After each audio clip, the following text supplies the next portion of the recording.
Social मीडियावर सध्या एक धक्कादायक व्हिडिओ व्हायरल होत आहे। एका वयोवृद्ध व्यक्तीला भर रस्त्यात मारहाण केली जात असल्याचं या व्हिडिओमध्ये दिसतंय। या घटनेनंतर ठाण्यासह राज्यभरातून संताप व्यक्त केला जातोय।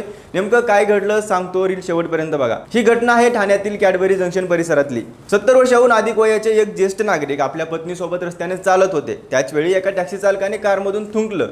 त्यावर या वृद्धाने त्याला जाब विचारला आणि याच कारणावरून दोघांमध्ये वाद झाला आणि चालकाने वृद्धाला मारहाण केली।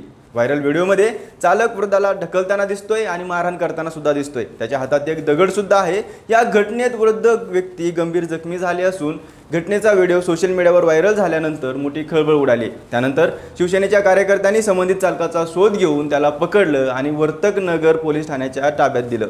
या प्रकरणी सुशांत शुक्ला या चालकाविरोधात हत्येचा प्रयत्न केल्याप्रकरणी गुन्हा दाखल करण्यात आला आहे। दरम्यान उपमुख्यमंत्री एकनाथ शिंदे यांनी या घटनेची दखल घेत पोलीस आयुक्तांशी संपर्क साधून कठोर कारवाई करण्याच्या सूचना दिल्या आहेत। वयोवृद्ध नागरिकांवर होणाऱ्या अशा हल्ल्यांवर कठोर कारवाई व्हायला हवी का? तुमचं मत आम्हाला कमेंट करून नक्की सांगा आणि फॉलो करा लगाव बत्ती।